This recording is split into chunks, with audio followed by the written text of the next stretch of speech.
Hello, everybody. This is John Paval with Access Arts Live and the weekly roundup of orchestral, choral, and operatic productions live streaming to you to your home computer or pad or phone or whatever else you want to watch it on.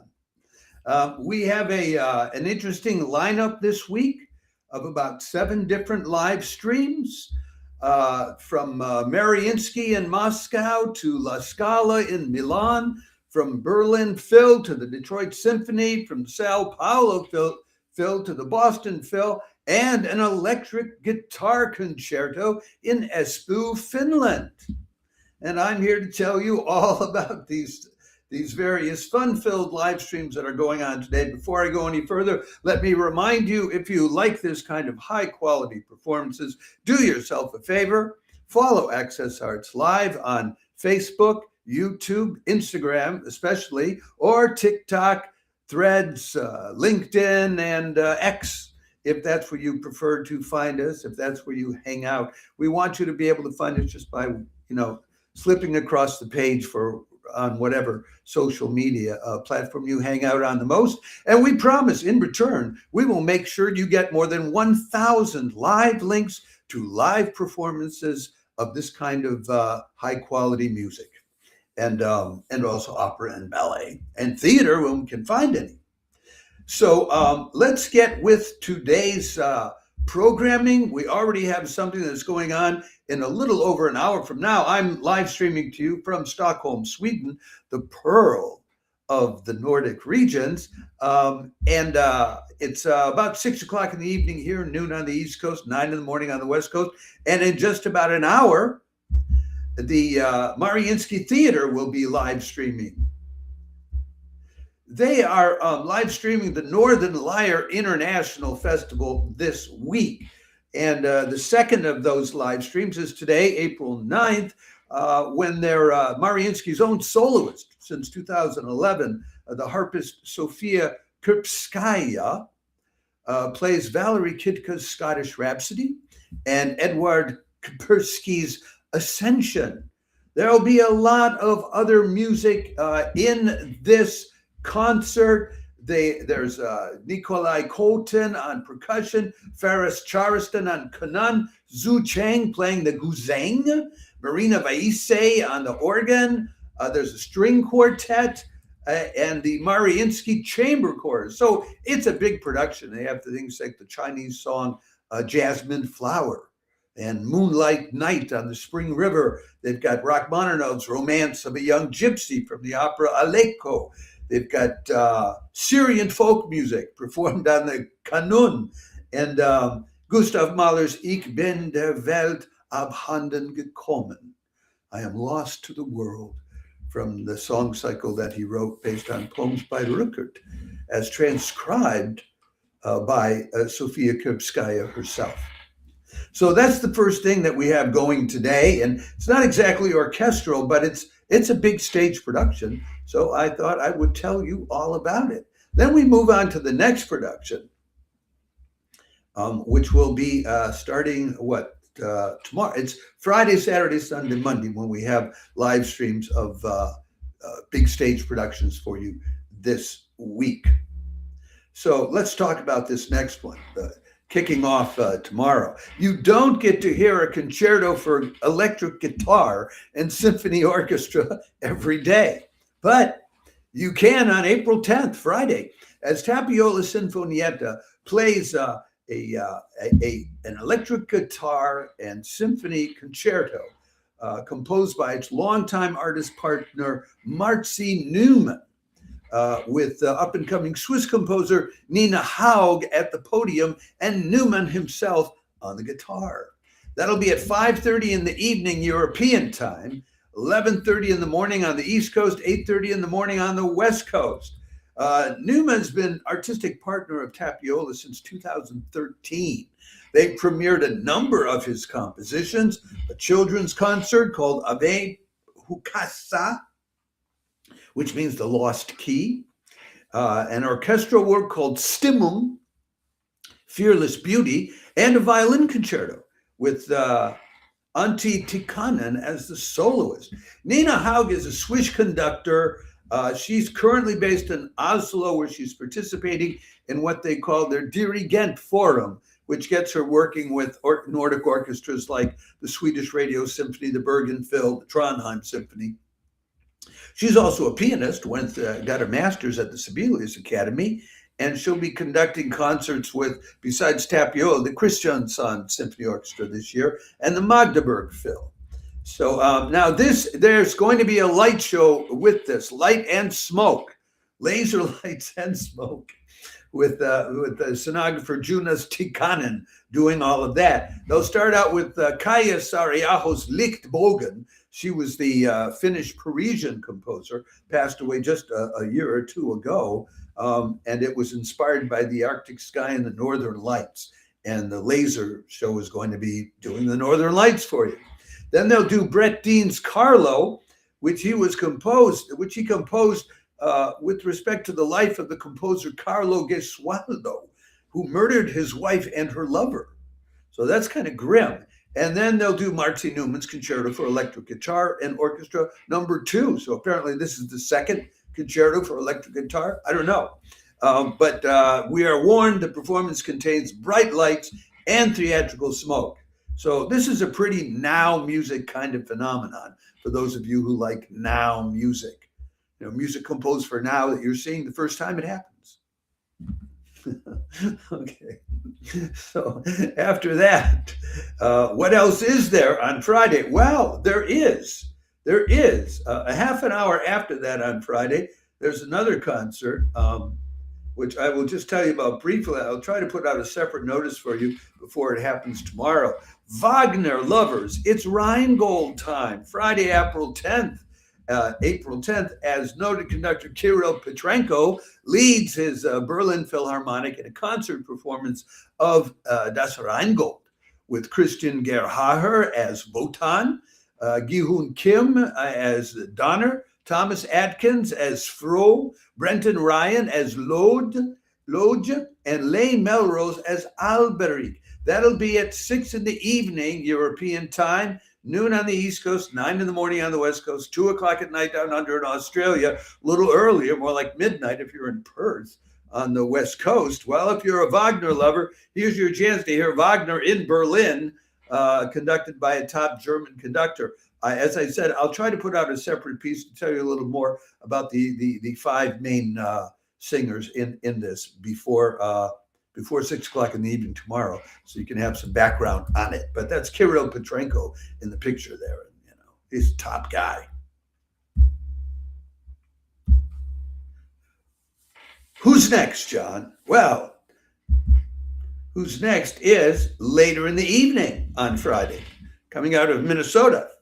Friday, April 10th, top violinist Leila Josefovich joins the Minnesota Orchestra again to perform John Adams's Violin Concerto, and John Storgård, who's the chief conductor of the BBC Phil, conducts Tchaikovsky Symphony No. 6. That'll be at 8 o'clock in the evening in Minnesota, 6 o'clock on the West Coast in the U.S., 9 o'clock on the East Coast, which will make it 3 o'clock in the morning here in Europe, and 1 in the afternoon down under in Australia on Saturday afternoon, a great Saturday afternoon concert in Australia. If you've been following Access Arts Live, you would have seen that Josefovich was playing Szymanowski's Violin Concerto on March 27th with the Helsinki Phil. And she previously recorded with the Minnesota Orchestra under the chief conductor Sundergaard, Thomas Otis's Violin Concerto. And that just came out on the Pentatone label last November. So they know her there. When it comes to John Adams, Leila Josefovich has said that John Adams, quote, changed my life totally, unquote. She's really into working with contemporary composers, and they write for her. Colin Matthews, Luca Francesconi, John Adams, and Esa-Pekka Salonen have all composed concertos for her. John Adams, it was the Scheherazade No. 2, which she premiered with the New York Phil. Luca Francesconi was Duende, The Dark Notes, which she premiered with the Swedish Radio Symphony, and she premiered with the BBC Philharmonic. Stephen Mackey's Beautiful Passing, all concertos composed for her. So you know she's at the top of the food chain when people like that are composing for you. As for Storgårds, he's not only the chief conductor of the BBC Phil, but he's also chief conductor of the Turku Philharmonic Orchestra, principal guest conductor of Canada's National Arts Centre Orchestra in Ottawa, has a dual career as a violin virtuoso, which I can't go into, and he has been, for the last 25 years, the artistic director of the Lapland Chamber Orchestra. He was also, from 2008 to 2015, the chief conductor of the Helsinki Phil. So this is a top ticket on Friday night, which at convenient times for you Americans, and, well, very late night if you're staying up late on Friday night here in Europe.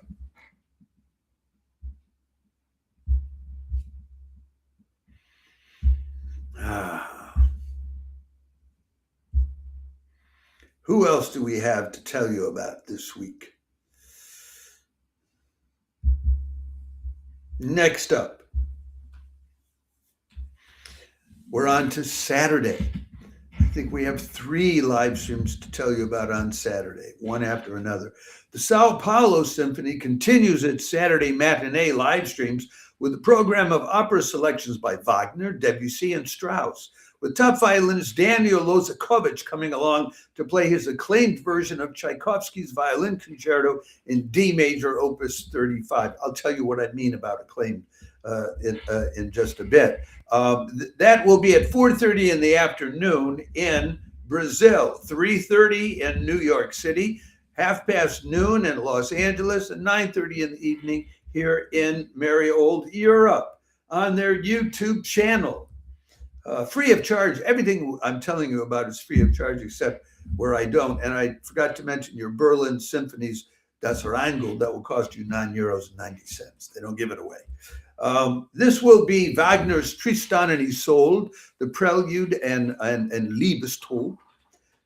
Then they'll do the Tchaikovsky Violin Concerto in D major with Lozakovich. Then Debussy's Suite from Péléas et Mélisande, as arranged by Alain Altinoglu, another European conductor, and then Strauss's Symphonic Fantasy on The Woman Without a Shadow.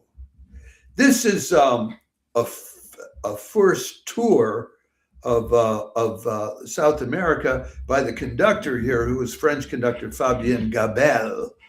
And he live streamed, once again, you know these people if you follow Access Arts Live. He live streamed with the Minnesota Orchestra at the end of July. They did the U.S. premiere of Dong Hushin's Viola Concerto, and which was co-commissioned by the Minnesota Orchestra. And then at the end of February, he was live streaming with the Detroit Symphony Orchestra and Emmanuel Pahud, the Swiss flautist, and they did the premiere of the U.S. premiere of Sammy Musa's Concerto for Flute and Orchestra, which was co-commissioned by the DSO. So he's been bouncing around in the Midwest of the U.S. doing premieres of co-commissioned works. As for the violinist Daniel Lotz, but this is his first time down under, so we'll see if he shows up at Teatro Real down in Argentina after this appearance in Sao Paulo. Could be, and that could even be live streamed with the Buenos Aires film. Anyway, Daniel Lozakovich is a prodigy of sorts, only 25 years old, born on April 1st, 2001. He was signed by Deutsche Grammophon at the age of 15 already. He has already put out 5 albums as of 2024. And the reason I mention that is that his second album, None But the Lonely Heart, included his recording of this violin concerto, Tchaikovsky's Violin Concerto in D. And it was reviewed by a Gramophone magazine, where Mark Pullinger, who was reviewing all the recordings of this violin concerto over the last 70 years, and Pullinger said, this is the best one. So this is a critically acclaimed one. Now, he played this concerto with Hannu Lintu twice already, just recently. And again, these were live streamed. He was live streamed in February with Hannu Lintu and the Helsinki Phil playing this. And then he played it with Hannu Lintu and the Gulbenkian Orchestra the following week. And he was also live streamed just a few weeks ago, March 28th, with the Cologne Philharmonic and Macellaro playing Schumann's Concerto in D minor for violin and orchestra for a change. But you're getting, this is a chance to enjoy, again, two top people that we've been bringing to you live streaming regularly.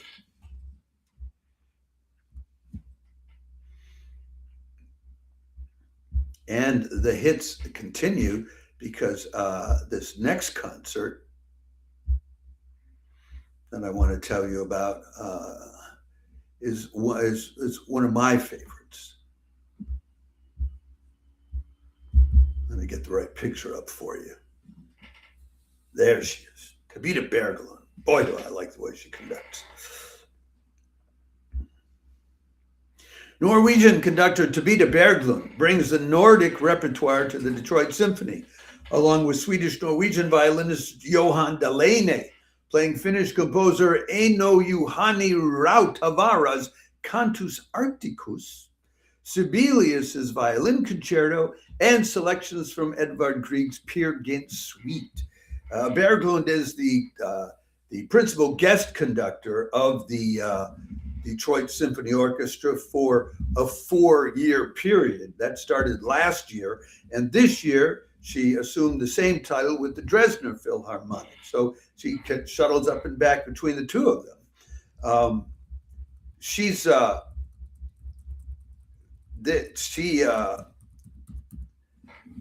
was formerly principal guest conductor with the Kristiansand Orchestra, which does some live streaming as well. Started out as a cellist and then played regularly with the Oslo and Bergen Philharmonic Orchestras, but built up to this. So the rest of her dance ticket for this year is she's with the Bremer Philharmonic in mid-May, then with the Dresden Philharmonic opening their Music Festspiele festival. Then she's down in July, she's down in Sydney, Melbourne, and Tasmania, playing with the orchestras there. So she's conquering the world now. And I'm happy to see her doing it. This first piece by Eino Hannu Rautavaara is a pairing of orchestra and recorded bird song. So you will actually hear birds singing during the concert. Then they do this very stormy violin concerto by Sibelius with the up-and-coming Johan Dahlene. I'll tell you a little bit more about him before I'm done.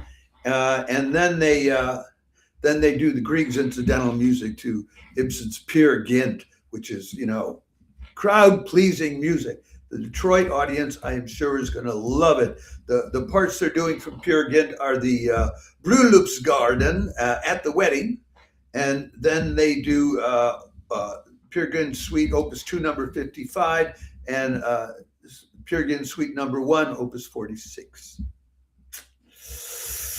As for Johan Dahlene, his claim to fame was first that he won the Carl Nielsen competition in 2019. He's Swedish-Norwegian. 2022, Gramophone named him the Young Artist of the Year. He's done simultaneous residencies with the Royal Liverpool Phil and the Gävle Symphony, which is about an hour and a half by train north of Stockholm.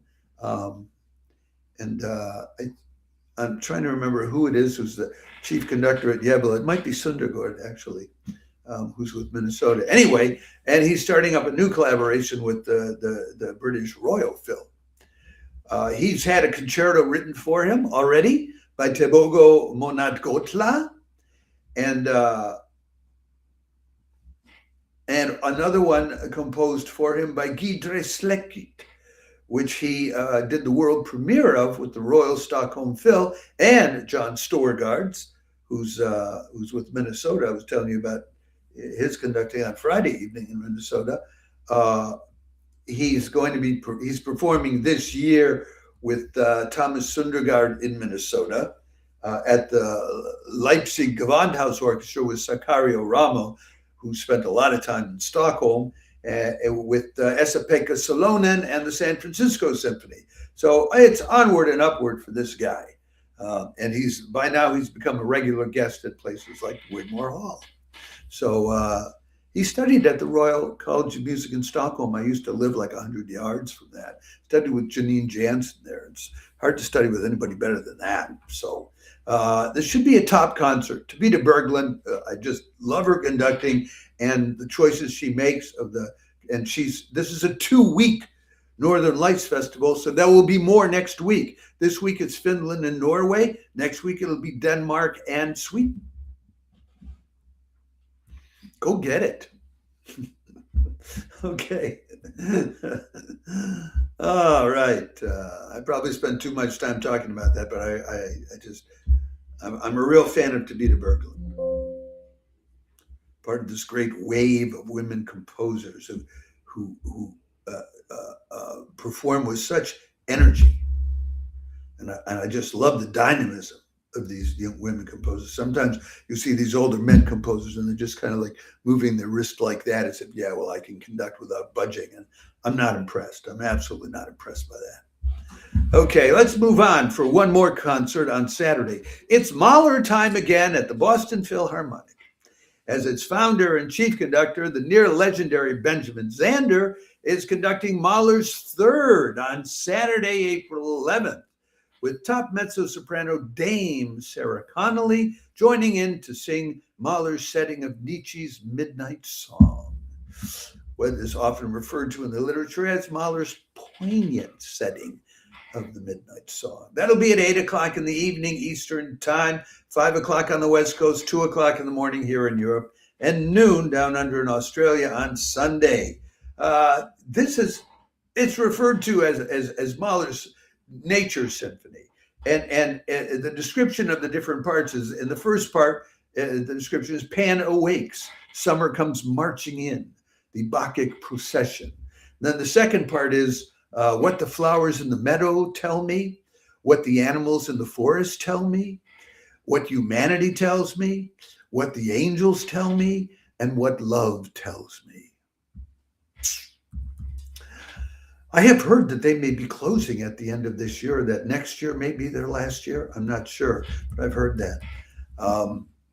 More about Dame Sarah Connolly. I have another photo of her that I want to show you.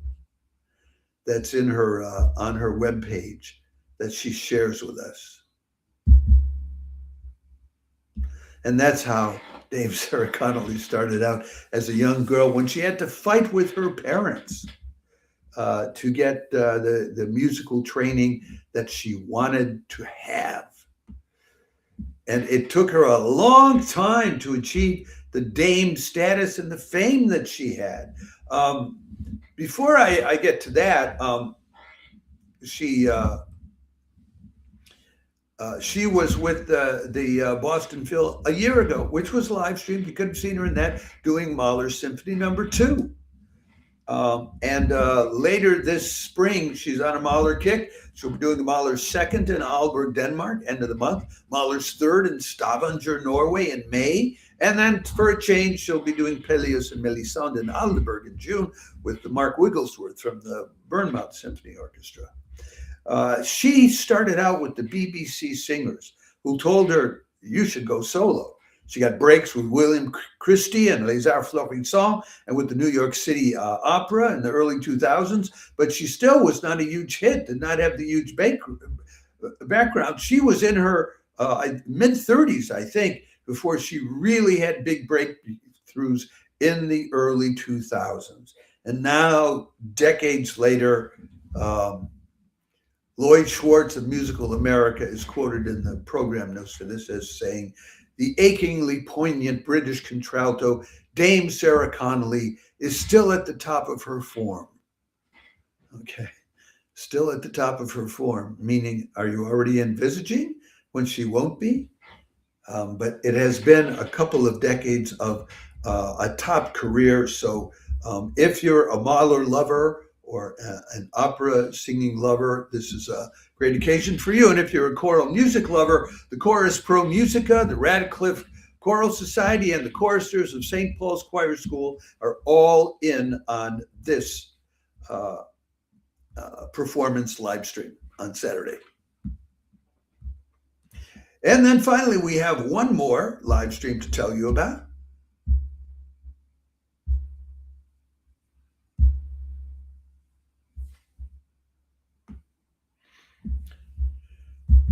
With Michel Mariinsky, the French conductor, featured in this one. Top opera conductor Michel Mariinsky takes the podium of the La Scala Philharmonic on Monday, April 13th for a program of works by Debussy, Mozart, and Igor Stravinsky. That'll be at 7:45 in the evening on Monday, European time, 1:45 on the East Coast, and 10:45 in the morning on the West Coast. It's not free of charge. La Scala charges €4.90 for the standard video, a little more if you want to have a high definition video, but there's no difference in the sound between those two that I know of. Excuse me. Anyway, they'll start with Debussy's Petite Suite in a version for orchestra arranged by Henri Busser. Mozart's the very classic Symphony Number 40 in G minor, Kershaw 550, and then Stravinsky's Jeu de cartes, Game of Cards, a ballet in 3 deals, or 3 hands, you could call it, based on the poker game, one of his favorite games as a child, and a tribute to the world of casinos. So Michel Mariinsky has been music director at the Rome Opera Theater since 2022, but he guest conducts with La Scala, the Paris Opera, the Wiener Staatsoper, the Royal Opera House in Covent Garden, the Bavarian Staatsopera, the Salzburg Festival, the Rossini Opera Festival, the New York Met, et cetera, et cetera. He's an opera conductor first and foremost, and so it's not unusual to find him conducting an opera orchestra like La Scala. He was also principal conductor and music director at the Bologna Teatro Comunale for a number of years, for about a decade, and that's all opera productions. I think they're involved in opera streaming, which is that group of a half a dozen opera theaters in Italy, which live streams on a regular basis. And he's conducted at the Opéra National de Paris at least a half a dozen times, and at the Teatro di San Carlo, et cetera, et cetera, et cetera. So that is what we have. Well, so if you're an opera lover, here's an opera orchestra conducted by an opera conductor. Okay, folks, that is what we have for you in terms of big stage productions coming up this weekend. I hope that one, some, or any of these live streams inspires you, uplifts you, or just shows you a heck of a good time. Maybe an electric guitar, an orchestra concerto with a laser and smoke light show would count as showing you a heck of a good time. I don't know, but anyway, I think that could be fun, and I always recommend tuning in for the Detroit Symphony Orchestra's concerts, and with Tabita Berglund at the podium, and they're presenting the Nordic repertoire that's in her blood as a Norwegian-born conductor and a Swedish-Norwegian prodigy at the violin. Come on. Okay, thank you. If you love this kind of high-quality music, let me remind you, do yourself a favor and follow and or subscribe to Access Arts Live on Facebook, YouTube, Instagram, Threads, X, TikTok, and or LinkedIn, and we'll make sure you get 1,000 and more live links to live streams of this high quality in the coming year. Ciao for now. I'll be back next week. I may be coming on in the next couple of days with a live stream interview with a top organist and a top pianist, a new now music proponent, and we'll give you notice about those in advance.